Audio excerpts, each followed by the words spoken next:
Michelle, thank you so much for being here today and sharing your story from Barberton. Thank you. I'm happy to be here. We were just officially took on the TIM tools last year. Didn't get a chance to do what we wanted with it because of COVID. But now I still have a plan, and I'm going to share that with you today. A little bit about us, our district, and myself. We're a pre-K 12 public school district. We're about an hour, not quite an hour, southwest of Cleveland. We have 5 buildings, a high school, middle school, 2 elementaries, and a pre-K that we added 2 years ago. And we have about 3,800 students. And I've been fortunate enough to work in the district since 2009. I'm an independent consultant, but I've partnered with this district since 2009. So it's a very good relationship we have, and I'm happy to be there and grateful to be here.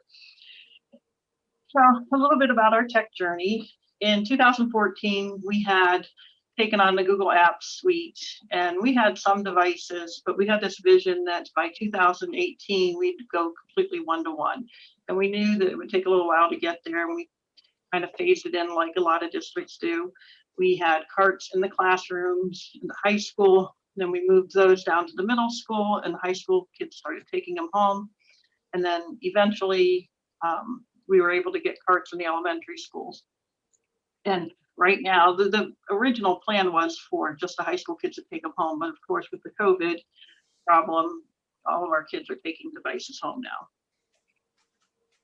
And as far as training the teachers on the professional development for all the technology that we have, and in addition to the Chromebooks and all that, we have a lot of, every room has some kind of an interactive whiteboard, a lot of new different devices that we have that teachers need training on.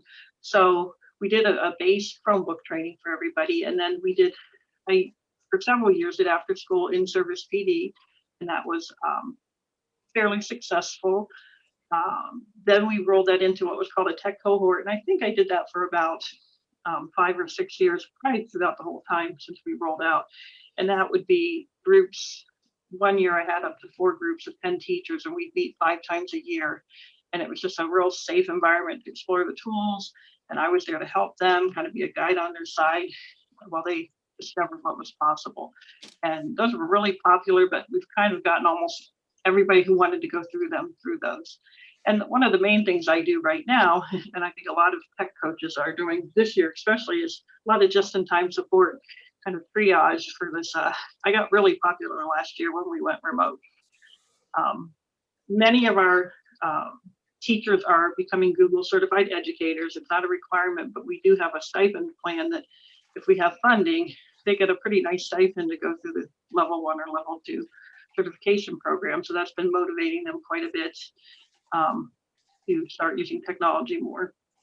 And then in 2016, Google recognized us as a reference district, and that was based on our usage. And we had a nice little showcase of the things we were doing with technology. So we were using it, and there's no doubt that we have a lot of technology. We are definitely using it, but our challenge is, how do we measure that? And we can say, oh yeah, we're using the technology, but I felt like we just didn't have a tool and ensure that it's being implemented in a way that really amplifies the teaching and learning in the classroom.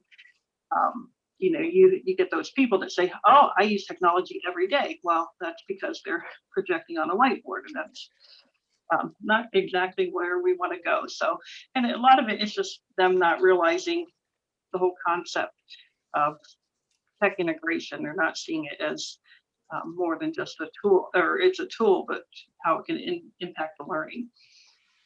So because that's being our challenge, I think it's really important that we step back and look where we are, see where we want to go, and how we're going to get there. And I really think that the solution was, and I've been looking at this for a long time, was these TIM tools. And it's funny because I've looked at this probably, I can't even tell you how many times in the last 4 or 5 years, thinking, oh, we should do this, we should do this. I should introduce this to the district. But when you came out with the tech coaching tool, that's when I got really excited, because I knew that could help me.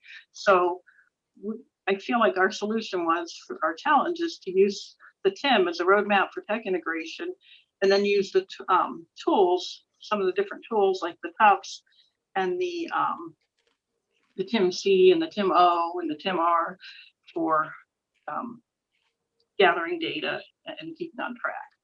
So I'm just going to go through my kind of thinking. This is kind of my plan and how I got to this decision and what I liked about what I was seeing on your site. Of course, the technology uses perception survey. I've been working with these teachers for 12 years, and I feel like they're all my friends. And I've got really the coaching part, the relationships I've got down really well. I think, people trust me and so forth. But I don't know if they're always honest with me as to how they're using technology or how they feel about technology. I can influence anybody to try something. I've gotten pretty good at that, but how do they really feel? And I think getting this kind of data is going to really help me, understand. And I love the questions in the survey about, do you feel supported? How are you getting your current skills? And what types, you guys are familiar with the questions on there, but their whole perception of ed tech. And I think it's going to be very helpful to me, these questions and seeing it aggregated and being able to look at this objectively. It's going to help me plan some of the PD and target some of the people that need help. And I absolutely love this quadrant, and I can't wait to actually implement this and see what we get. I really am kind of sad we didn't get to implement this survey before COVID, because I think the perception probably changed quite a bit, because a lot of people were kind of brought out in the open with, they've kind of been, I don't really need to implement this right now, or I don't use tech, I don't care about tech. Now they have to. So I think it's been a good problem. I hate the whole COVID thing, but I think it's if you're looking for a positive, I think it can really help, because we have a lot of teachers that are going to go farther because they're doing it now. And they're like, oh, wow, I can do this. What else can I do? So I'm really excited to see what data we get from the TUPS. And then, of course, tech integration matrix. I've always been a fan of this. I've looked at the different frameworks, the SAMR and TPAC, and I just really think this is a real clear way to break it down and to evaluate what you're doing with technology and kind of quantify the effectiveness. Love that we're measuring learning environments against the levels of tech integration, and I want to present it to the staff that this is a process and everybody has a starting point, and you're going to move along the way. It's okay to be wherever you are, and I'm very excited to roll this out and get everybody up to speed on it. So I'm a big fan of the framework. And I also am a big fan of all the resources you guys have on your site. The videos, I think, as I'm doing my coaching, I plan on using a lot of these to help them understand what we're doing. And I took the coaching I teach course, and I thank you for having us do that. That was a great learning the coaching tool. That was a great experience. So I'm glad that you have those trainings available. And then the observation tool, I really would like to work with our administrators, our building administrators, and get them up to speed on the matrix, because I think a lot of times they go into the classrooms, and the observation tool, a lot of times they go into the classrooms and they're looking for technology use, but I don't know if they, because it's been a while since they've been in the classroom, they really understand what makes a good technology lesson, and that's something that they're looking for, but I don't know if they know how to evaluate it. So I think this is going to help them and guide them as they're doing their walkthroughs and so forth. And I love the data. I think it's great too that you can just print out these reports, and these reports are available to attach to the coaching tool, which I'll be getting to here next. So this is, again, as a tech coach, this is the big one for me. I really love how this is going to guide me, so I'm not just kind of willy-nilly helping people right now. I feel like I'm, if you need me, I'm there for you, and we can do this lesson together. What are you thinking? But this is going to help me stay on track and them stay on track, and give us a really good process for tracking what we're doing. And it helps me too as a consultant because, if the district, they've never questioned me, but if they did, I could say, hey, this is where we were, this is where we're going. I think for all of our stakeholders, the value of having these tools is really going to show with the reporting and so forth. So I love the coaching, the phases that you have set up. I'm also going for the Google coaching certification, and it's very similar, and it makes a lot of sense where you do the 5 phases and the goal setting. And I think it's good to set goals and get the teachers to set these goals with the good old SMART goals with the you got measurable, actionable. I can't think of all my acronyms there, but relevant and timely. So our SMART goals. And that kind of makes them commit to the process, the coaching cycle, by making them set a goal. And I love that you can attach supporting data, like you could attach an observation form to the record for the coaching cycle. And then as far as planning activities, again, I think this gives me some accountability in working with these teachers and scheduling, well, what needs to be done to make this happen? Maybe I'll come in your class and I'll model the lesson, or we're going to meet at a certain date to discuss, brainstorm ideas and so forth. So I like that I have a place to document and plan activities. And then monitoring progress. This is nothing I do right now. So again, after we get these activities spelled out, this is going to force me to check in with the teachers that I'm working with and make sure that we're both on track. And then recording the outcomes, I think is very important. And again, this is to build that data that we are going to be providing to stakeholders and looking at over time. So, making sure I record these outcomes is going to be very important. And then this, I think, is probably the biggest thing I'm excited about for the coaching cycle, is to actually reflect on it, because I don't think we do that enough. We just move on to the next thing. And I like the idea of the word cycles, because it doesn't end. You keep going and you keep going and keep improving each time you do it.